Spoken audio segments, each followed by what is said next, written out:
So you just watched the World Championships, and second place runner-up Mercy Bickle took Aurora into the finals of the World Championship. And now you want to play that hero, but how much is it going to cost you?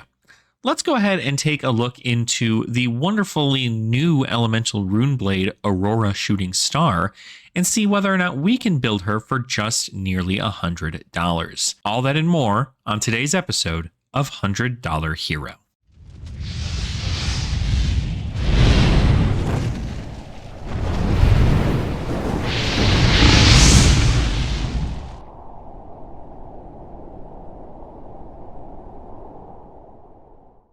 Welcome on in, my Ashwings. It is such a pleasure to have you all here today with me. We are going over another fantastic build. Do not mind the absolutely blinding rays coming from my window. It's just daytime. But anywho, what I wanted to talk about today is Aurora Shooting Star, a premier aggro and sometimes combo deck in the meta of Flesh and Blood's classic constructed format. This is a hero that essentially right out of the gate became a huge contender in the armory scene. It became a big contender in pro quests and even made it all the way into the finals of the World Championship. But can you build it for fairly cheap? And the answer to that is, well, if you make a couple tweaks, you certainly can. So today we're going to go over Aurora Shooting Star, give you an idea about what she does, how her playstyle is, and then give you some ideas on combos and also how to upgrade her as you continue through your journey of Flesh and Blood. Now, you will see that this number up here does say 170. Now, I want to be extremely clear. In the pricing for this, it says 152 before shipping. We do have a hard cap on 150 as our $100 hero decks go, but this one just went a couple dollars over. Don't at me, all right? Don't come at me in the comments. It's a couple extra dollars. You know what you're getting into when you're playing TCGs. It's still incredibly effective for being a $150 deck that you can bring to your locals. So let's take a look at Aurora Shooting Star and what she does. Aurora is an elemental runeblade hero with the essence of lightning, which means she gets to utilize the lightning talent in her deck. Additionally, Aurora has the ability that says once per turn at instant speed, you can pay 2 resources to create an embodiment of lightning token. And you can activate this only if you've played a lightning card this turn. The embodiment of lightning tokens are incredibly great because it effectively gives cards that you normally wouldn't see have go again, right? And so embodiment of lightning is a great way to kind of make those turns extended, and it also counts for creating auras, which you might want to do at some point here. So with Aurora Shooting Star in there, let's go ahead and take a look into the equipment and then into the main deck.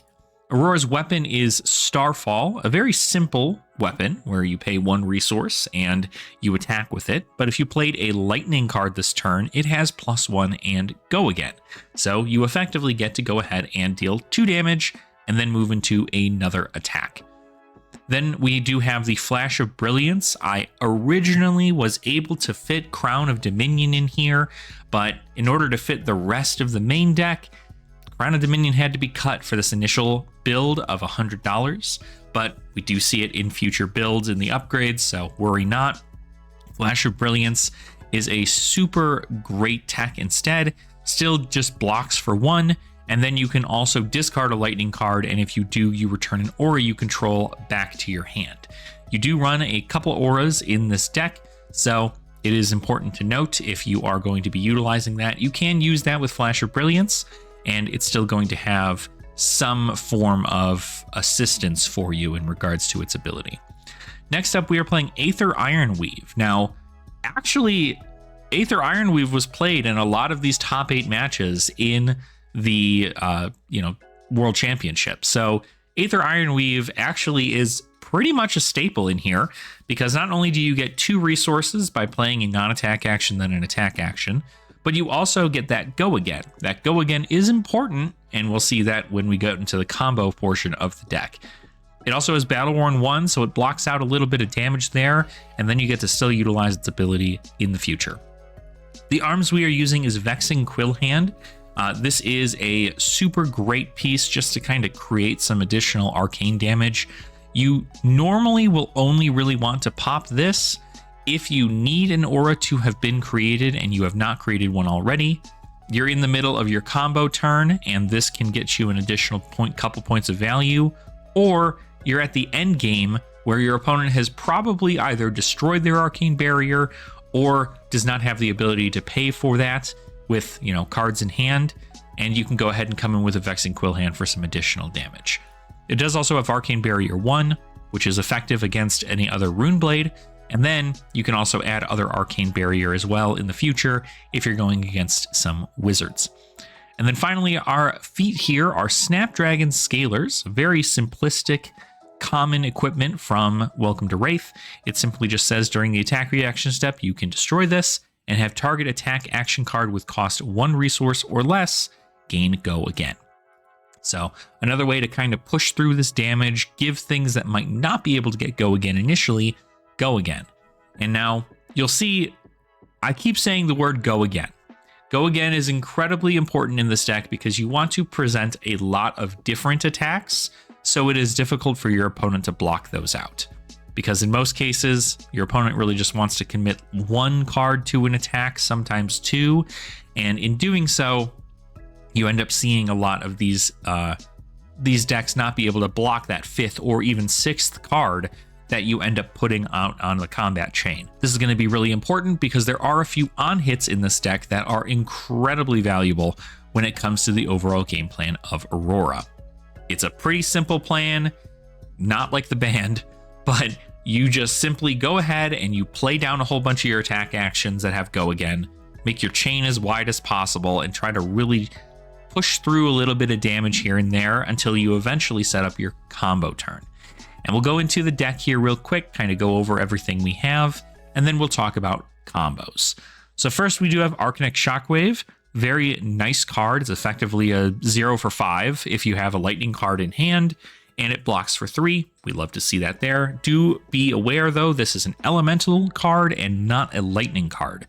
While it does say Lightning Fusion on here, it is not a lightning card, so you cannot use Aurora's ability after you have played this. You need to have played a lightning card. Then next up, we have probably one of the most disgusting cards in this deck, and the fact that it's a rare is insane, and it's Burn Up Shock. Shock is the instant speed side of this card.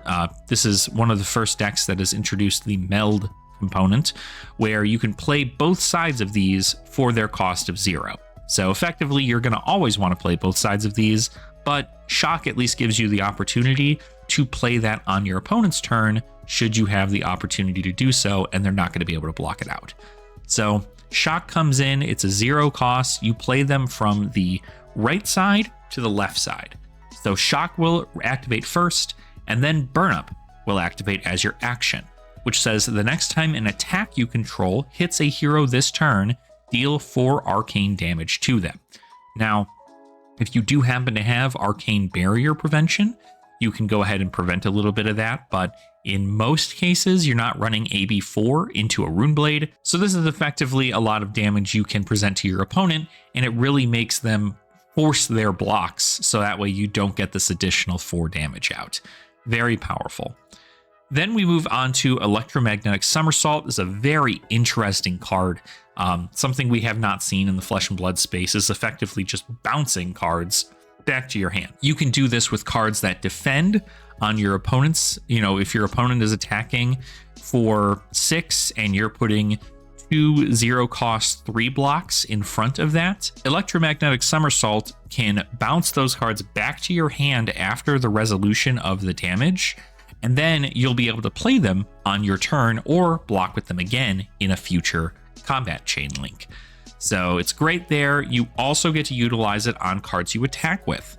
So if you are attacking with a card and then you, let's say, want to have that card get Go Again and then put that card back in your hand so you can attack with it again, Electromagnetic Somersault is a great way to go about doing that. E-Salt, I think, is what people are calling it. So very cool card. It's a rare. So love to see this here. It's effectively just going, hey, I want that card back, or I want these cards back, and you make that happen. Electrostatic Discharge, another fantastic instant in this deck. You just want to play this whenever an instant is needed to be played, or a lightning card's needed to be played, because it costs 0, and then it also will buff your next attack action card with cost 1 or less. So that goes into a lot of other cards in the deck that do have, whether they're elemental rune blades, or they're lightning cards, or they're just generic cards. This is going to be a great way for you to pump up that damage of the card and make sure that you're going to be hitting your opponent for some damage there. Then we move into Entwine Lightning, another elemental action. This is very simple, much like Arcanic Shockwave. If you're not familiar, they have this Lightning Fusion keyword on here, which just says that whenever you play this card, you can show a lightning card from your hand.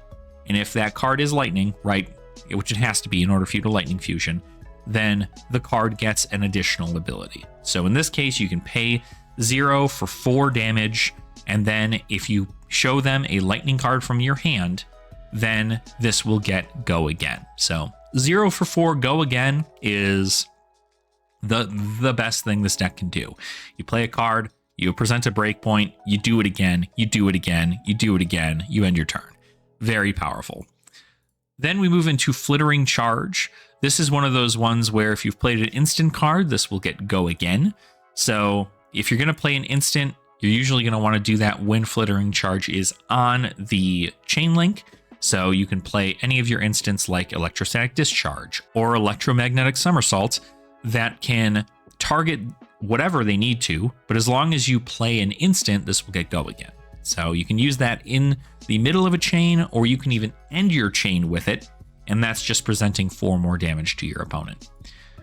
We are running 2 Lightning Form in here. Now, not a card that is initially in this list, but I do think that it is a great tech because you do get an additional 1 resource for 5. This can be targeted with Snapdragon Scalers. It also allows you to on hit create that embodiment of lightning token. So if you're trying to end your turn with this, you're threatening for a great start to your next turn. But if you're starting your turn with this and then being able to give it Go Again with something like Snapdragon Scalers, then you're able to present even more Go Again with your hand and not be stuck with these cards that might not be able to have Go Again. We are running 2 of them though, not 3, just 2. Then we're moving into Lightning Press. This is effectively your attack reaction for the deck. It is an instant card, so it is important to note that it does trigger off instants. So if anybody's playing an instant card or needs an instant card to be played, Lightning Press is the key one here. And then it also says target attack action card with cost 1 or less gains +3. So you're pretty much just pumping up your attack in the reaction step. You can also use this as a cheeky little way because technically you can target your opponent's attacks as well.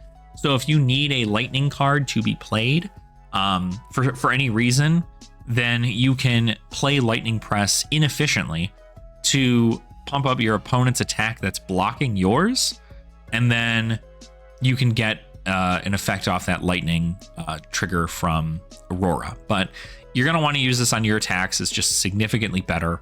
Use it on things like Flittering Charge or anything, if you have a burn up shock that's active right now on the chain link, start using those lightning presses to really push that damage through. Next up, we have Lightning Surge. This has been a staple in lightning decks ever since it's come out in Tales of Aria.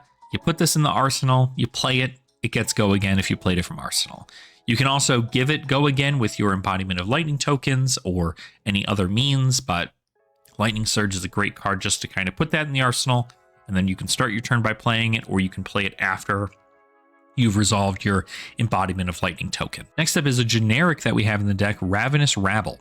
Now, most of your deck is red, which is incredibly effective for Ravenous Rabble because it comes in, it's a 0 for 5, but it gets -X, where X is the pitch value of the top card of your deck. You reveal that top card. If it's a red, Ravenous Rabble gets -1. If it's a yellow, -2. If it's a blue, -3. Because most of your deck is red, you're going to be hitting reds, like a high percentage of the amount of time you're going to be getting reds, and therefore this will come in for a 0 for 4 with Go Again. So really, again, you're hitting that 4 power breakpoint which is crucial to leak this damage through to harm your opponent. Then we have Second Strike. Very great follow-up if you've dealt any kind of damage, whether it be arcane or physical. If you've dealt even 1 point of damage, Second Strike will get +1 and go again. So this is again that 0 for 4 with go again. It's just the card we like to see. Sigil of Solace is another instant. We can play this with Flittering Charge, or anytime an instant needs to be played for any reason. Sigil of Solace gains us some life, so we do have a little bit of buffer in regards here. These effectively are just block 3 cards without blocking out an unhit, so they're great there. Sigil of Suffering, another really awesome card as a defense reaction. Normally, you're only going to really want to play this if you're trying to get that additional card on your opponent's turn, but you're going to want to have a certain card out on the board beforehand, or at least play it before you play this, which we'll go into that card, Channel Lightning Valley, in a little bit here. So Sigil of Suffering, it's a defense reaction. You play it from your arsenal in most cases, and you have it deal 1 arcane to your opponent. If they take that arcane damage, this will block for 4. If they don't, it'll just block for 3. So still fairly effective. We are running 1 Sizzle in the main board for this specific build. Sizzle is a great lightning card to start on because it activates Aurora's ability. It is a lightning card, so any card that cares about the fact that you've played a lightning card is now activated. And then this also pumps up the next lightning or elemental attack that you have this turn by 3.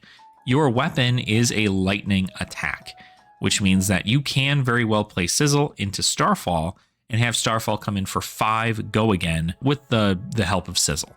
So that's a great starter if you're trying to kind of push some more damage through, but it blocks for 2, so it's a little unfortunate. Most of your cards in your deck are not going to block very well, but they do present a lot of damage, so you're trying to be the aggressor in this situation and really push forward there. We then have Snatch. This is a great chain ender, or also you can utilize this card in a way that gets it back to your hand. For instance, you can play Snatch and then play Snapdragon Scalers from your foot piece in the attack reaction step, give it go again, and then play Electromagnetic Somersault, put that Snatch back into your hand, and then play it again, therefore threatening 2 card draw on the matter of your turn. You could even buff it on the next go around with something like Electrostatic Discharge. Tons of value in Snatch. This is a card that most will want to block, so this is a great way to kind of rip armor from your opponent. It's a great way to present 2 cards from your opponent's hand to block it as opposed to 1. So very, very valuable here, and it's a rare. Very simple. Next up, we have the only 3 yellows in our deck, and they're the most powerful cards that we have in here. And I mean that. They are the most powerful cards in this list, and it is the reason why the deck does so well. Let's first take a look at Channel Lightning Valley. This is a 0-cost instant aura that what you'll do is you can play this at instant speed, and then the first time you deal damage to an opposing hero each turn, draw a card. So keep in mind that's each turn. So if you have this out and then you play Sigil of Suffering to block out an attack and they don't block out this arcane damage, you will get to draw a card off Channel Lightning Valley on your opponent's turn.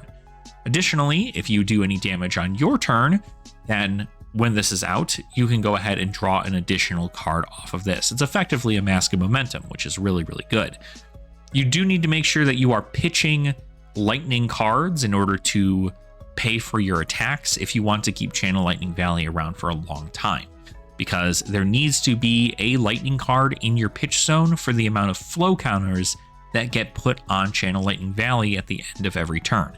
So if it has 1 flow counter on it, you need to make sure that you have 1 lightning card in your pitch zone in order for it to stay around. It'll get another flow counter.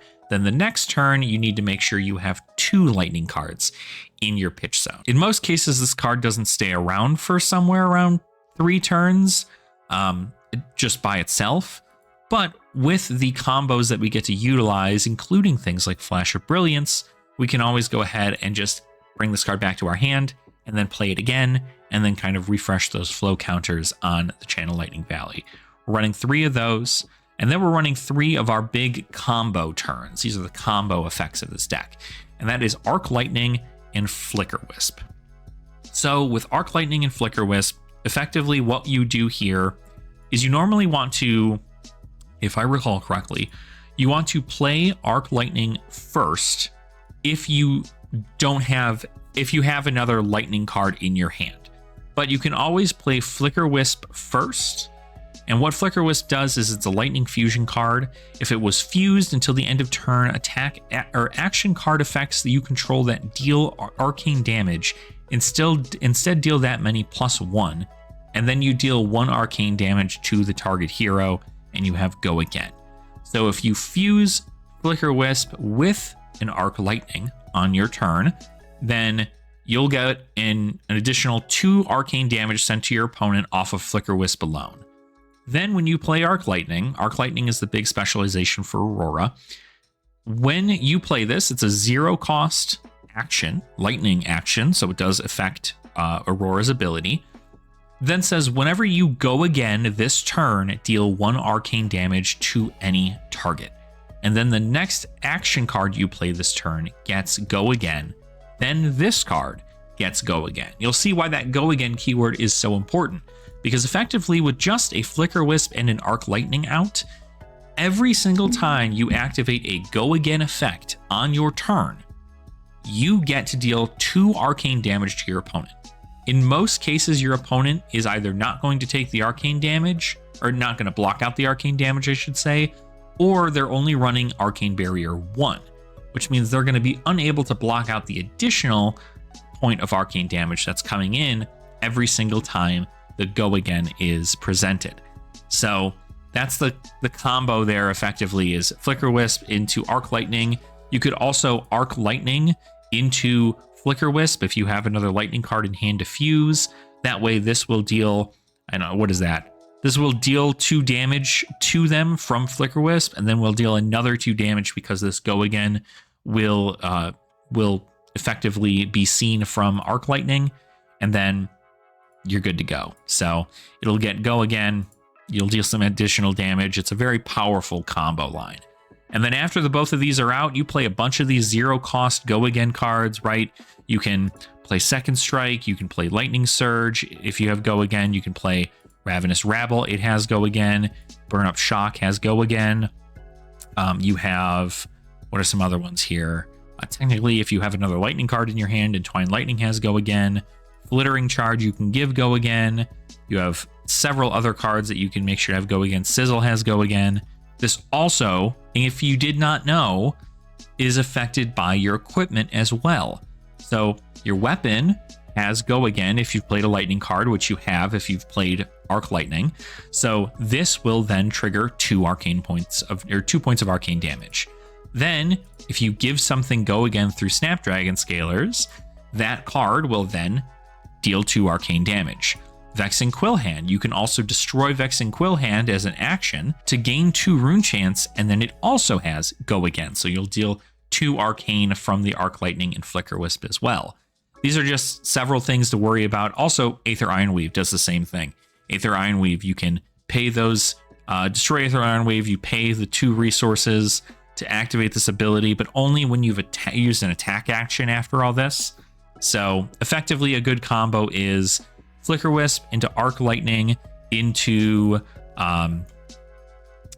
Second Strike if you've dealt damage, and then into paying into Aether Ironweave, getting some more resources. You can attack with a Lightning Form and then give it go again with Snapdragon Scalers, and then you can play something like a Ravenous Rabble, right? In like a perfect world.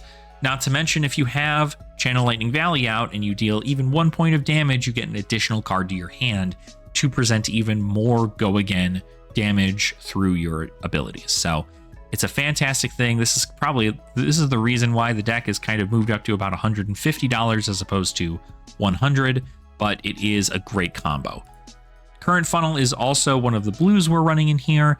If the last action card you played this turn was Lightning, this and the next action card you play this turn gets go again. This is another way to kind of force go agains onto cards that may not already have them or may be more conditional. But Current Funnel also blocks for 3. It's a blue and it costs nothing to play it. So effectively, it's a great card all around for this deck if you need it for resources or anything of the sort. Heaven's Claw, mainly for resources, mainly for its block value, but if you're trying to throw some damage in and you need it, you can do that there, but Heaven's Claw is mainly for the fact that it pitches for 3 resources and that it blocks for 3. Then we move into Sigil of Lightning, another one of these auras, and whenever you play this, at the beginning of your next action phase, destroy this. At the beginning of your action phase, destroy this, right? It's also an instant, so you can play it on your opponent's turn. That way you can destroy it, and then at the beginning of your own turn, you'll have an Embodiment of Lightning token, because when this leaves the arena, you create an Embodiment of Lightning token. Additionally, you can play it on your opponent's turn at instant speed, and then activate Flash of Brilliance. That will defend for that 1 physical damage, and then you can discard a lightning card, and then bounce this sigil back to your hand. That will turn maybe one of those reds in your hand into a blue if you need the resources, and it will still give you that Embodiment of Lightning token when this leaves the field. So it is a very powerful headpiece to use at a budget level, and I feel like it is incredibly effective in regards to what you're looking at for the overall playstyle of Aurora. You want to make sure that all your stuff has Go Again. That's just the concept. More Go Again, more 0 for 4 attacks. That's how we make this happen. So let's move into the sideboard here. Some changes in the sideboard had to be made strictly because of that budget level stuff, but we're still running effectively cards that are going to do a lot in this deck. For instance, we do have Exude Confidence. Exude Confidence is a 0-cost 4-power attack that says, while Exude Confidence isn't defended by a card with equal or greater power, the defending hero can't play or activate instants or defense reactions this combat chain. This is more so against those decks such as Enigma or Verdance, decks that like to heal on your opponent's turn. Exude Confidence is a great way to do that because they're not really going to be able to defend with many cards that have a greater power than this. If they block with something like a CNC, so be it, right? But at the end of the day, Exude Confidence is a great way to kind of just go, hey, you're not going to play any instants or defense reactions on this combat chain. I'm going to be able to leak some damage through and really hurt you. So it's a great tech into that. If you're worried about defense reactions or you're worried about instants, Exude Confidence is a great card to put into the deck. Fry, I'm not in love with this card, but I am also in love with this card. It's a 0 for 3 with Go Again, but it doesn't block. There's 0 block value on Fry. This is kind of a feels bad, but you are playing a bit more of an aggro deck, so you're not worried about blocking in most cases anyway. So if you feel like your deck is lacking in the Go Again or the damage department, Fry is certainly something to go ahead and swap in here, and just to present even more Go Again on those really large turns. Malefic Incantation is a card I've added in here. This is not something that is normally run in this deck. It was not run in Mercy Bickle's deck for the World Championship, but I do believe that the card is at least a great stand-in for these budget builds. It pretty much, anytime you attack with an attack action for the first time on your turn, you create a Rune Chant token. That is another piece of arcane damage that you're throwing at your opponent. This also enters the arena with 3 verse counters, and when it has none, you destroy it, and it has Go Again. So if you're looking for more 0-cost Go Again cards to play when you happen to have Flicker Wisp or Arc Lightning out, then Malefic Incantation is a great start because you can just go ahead and play that and push it on through.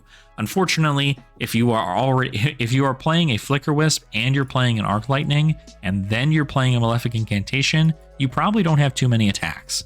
So you can always go ahead and, instead of playing Flicker Wisp and Arc Lightning on that turn, you can just set up by playing Malefic Incantation and then attacking with an attack action. Therefore, you get that Rune Chant, so you can present a little bit more arcane to your opponent. There's the second sizzle we have in here. Again, just another lightning card that pumps up your weapon or pumps up another lightning or elemental attack. So something to provide even more damage to your deck and really kind of push through your opponent's defenses. We are also running 3 blue Rune Rager Swarm. This only gets Go Again if you've played or created an aura this turn. So if you haven't, it's not the end of the world, but in most cases you have, whether that be through a Rune Chant through Malefic Incantation, or it be a Sigil of Lightning. Channel Lightning Valley is also an aura. And then you also have, what are some other auras that are in here? We have, oh, I know there's more. Don't worry about me. I'm just losing my mind. Vexing Quillhand can make Rune Chants, right? That's an aura. Aurora themselves can make an embodiment of lightning, which is an aura.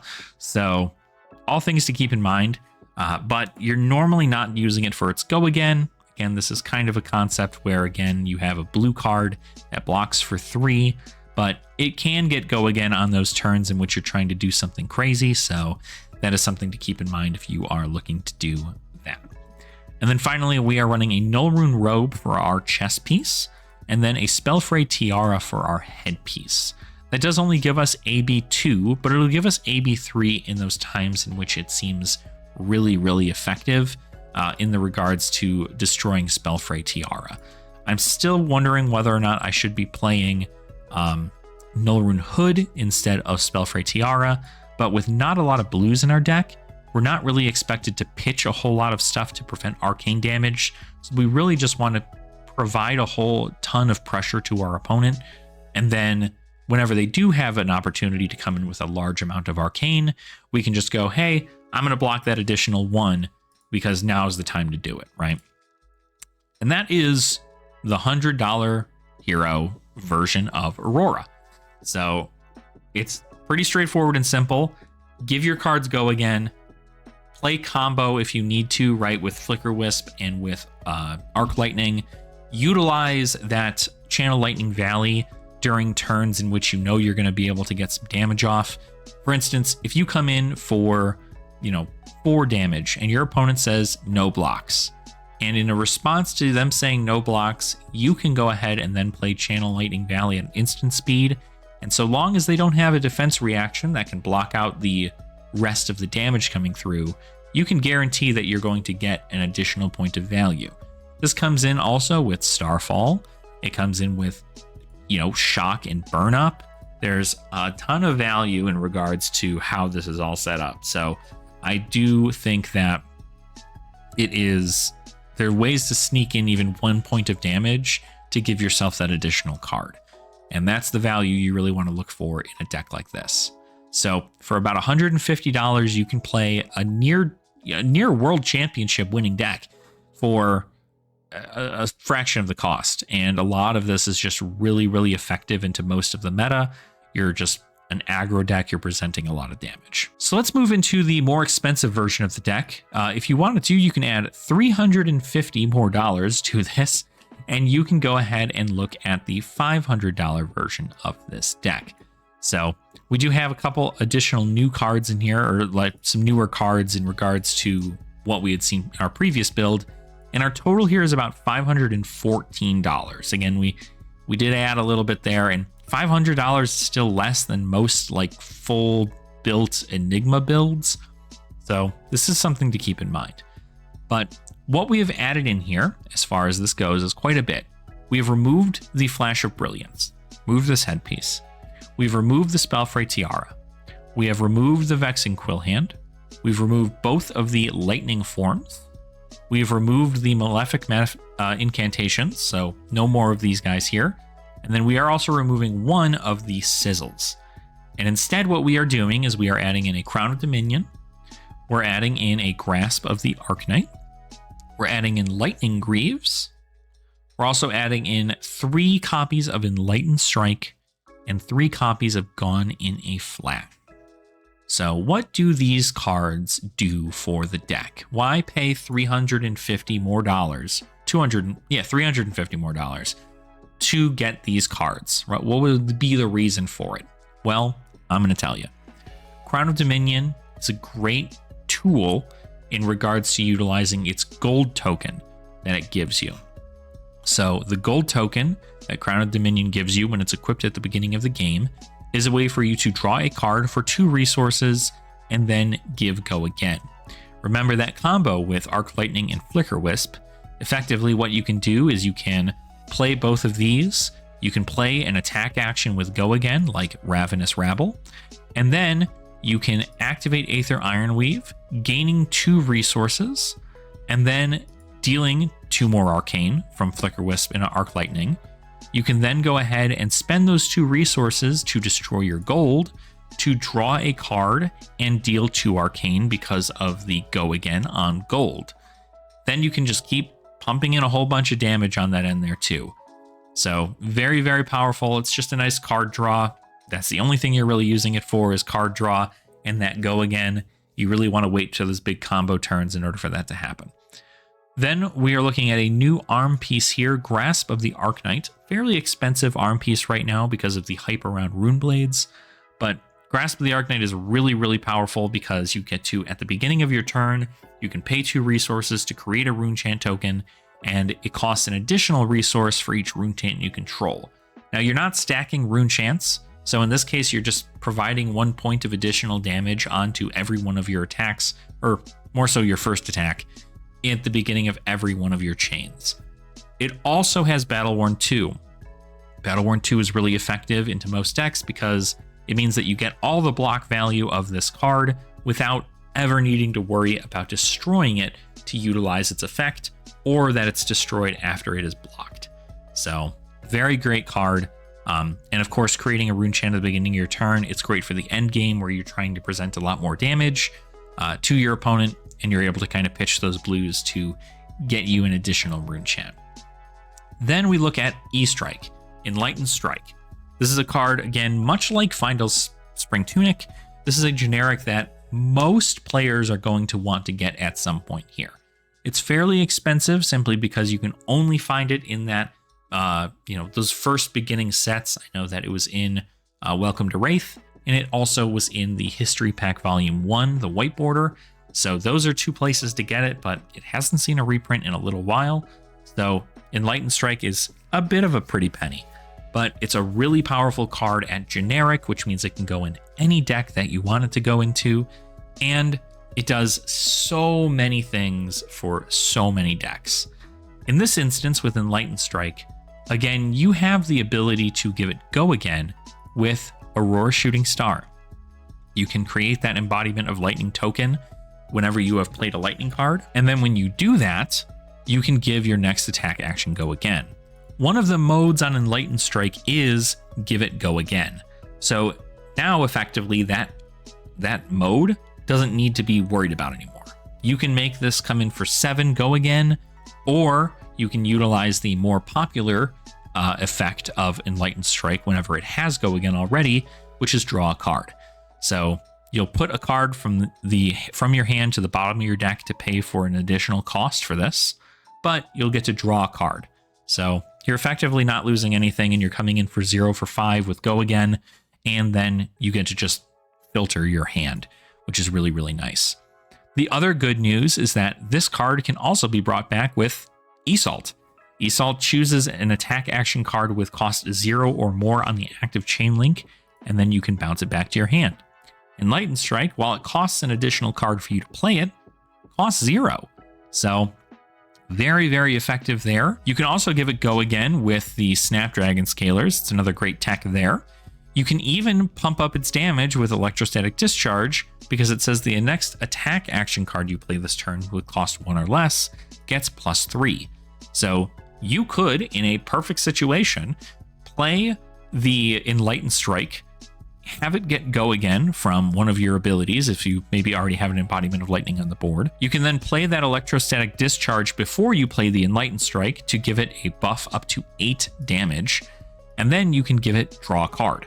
So you get to come in for 8 Go Again, draw a card, and you're effectively kept with the same hand that you were going to initially. Very powerful stuff. It's a great tactic. Lightning Press also works on it. There is so many different techs you can do with it. Again, if you're trying to deal damage, Channel Lightning Valley does good work there. It's just a great big card to deal some damage there. And especially if you've got 2 of them, right? You can bounce this back to your hand, use that draw card that you got off the Enlightened Strike to then play it again for 7.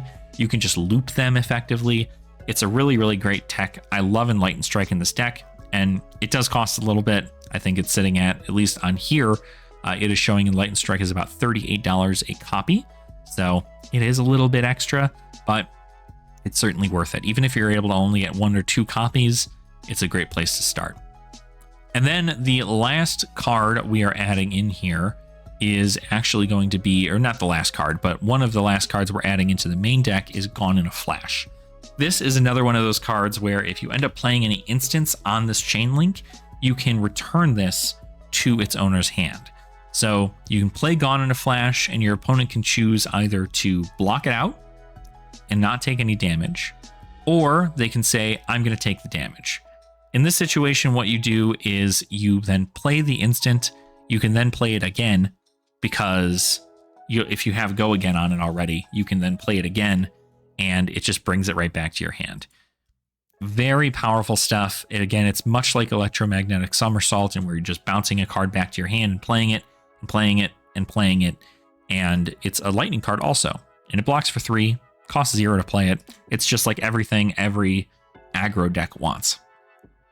And then finally, we are playing Lightning Greaves here.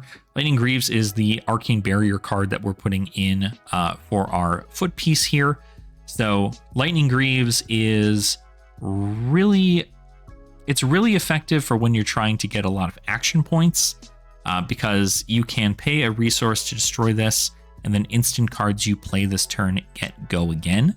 So you can go ahead and play, if you have this Flicker Wisp and Arc Lightning, whenever you play an instant speed card, normally it doesn't have Go Again. This does not use an action point for you to play it. But because it gives it Go Again as well, you get an additional action point on top of playing the instant. And then that Go Again also triggers your Flicker Wisp and your Arc Lightning. So if you're playing against a wizard, you can go ahead and utilize this and try to destroy stuff. Or even if you're playing against a Rune Blade, it's probably more effective. You can block out one of the damages with Battle Worn. You can use the Arcane Barrier 1 to constantly prevent a lot of these rune chants that are coming in, or these 1 pings of arcane damage. And then if you have a lot of instants in your hand and you have this combo set up, you can go ahead and just get a whole bunch of Go Again with that and then start swinging with some extra cards. Very great tech, but it's a cheap legendary also. So definitely I suggest picking those up. So that is the entirety of the deck. Again, the concept here is just give your cards Go Again, play instants so you can recur those cards, and then just keep blasting. I mean, that's really it. You just keep blasting. So I hope that was educational for everybody who's looking to play a more aggressive deck into the format. It's certainly consistent, and the amount of cards that are in there, even at this $500 build, I think it is certainly enough to take down an armory. I'll give it that much, because really at the end of the day, if you're trying to play at your armory, you want to make sure that you're having something effective. We're not going into Worlds or going into a Pro Tour or a Calling or anything of the sort. Instead, I'm mainly making the series so people can take a look at these decks from an armory level perspective and go, hey, I want to play these heroes, but I don't want to invest a whole lot of money into them, because if I do, then I feel like I'm not going to be able to play any other hero. Or maybe the hero is just not up to your play style. Again, you can go and play on Talishar if you wanted to kind of get an idea, but playing in paper is just different. And I feel like if you're an aggressive aggro style combo build gamer, you're going to want to play something like Aurora. She's a lot of fun. Again, she's very consistent. A lot of her stuff costs nothing for you to play, and you still have the addition of life gain and some defensive tools, as well as providing some really powerful on hits. So hopefully you all enjoyed today's episode of $100 Hero. I'm always happy to provide more and more deck builds for people who are looking to get into the game and not sure where to start. If you enjoyed today's video, please make sure to go ahead and smooch that like button down below. You can also subscribe to the channel if you have not already. And you can, if you really want to support the channel in a crazier sense, an undying love for the channel and the content that I bring you, you can become a channel member. Channel members do get access to our podcast, The Common Language, a week earlier than everyone else does. You also get access to emotes and loyalty badges, and at some point in the future, channel member only giveaways. So keep that in mind. If you did want to become a channel member, it's certainly appreciated. It helps with keeping the lights on, but it's absolutely not necessary. I'm just happy to have you here, and I'm happy that you're enjoying all of these fantastic videos that I decide to make for you for the $100 Hero series. A lot of what I want to bring to the Flesh and Blood community is that door that people can walk through and say, hey, this door's not locked. I don't need to pay $1,000 to open this door. The door is available to anybody who wants to play Flesh and Blood at a budget level and still, frankly, do very well. A lot of the rares and commons that come out of a set are the core structure of most of these very powerful Flesh and Blood heroes. And I like to showcase that here on the channel for you. So again, thank you so much for watching. I do really, really appreciate your support. And I hope you continue having fun in the Flesh and Blood. I will see you all in our next episode of $100 Hero.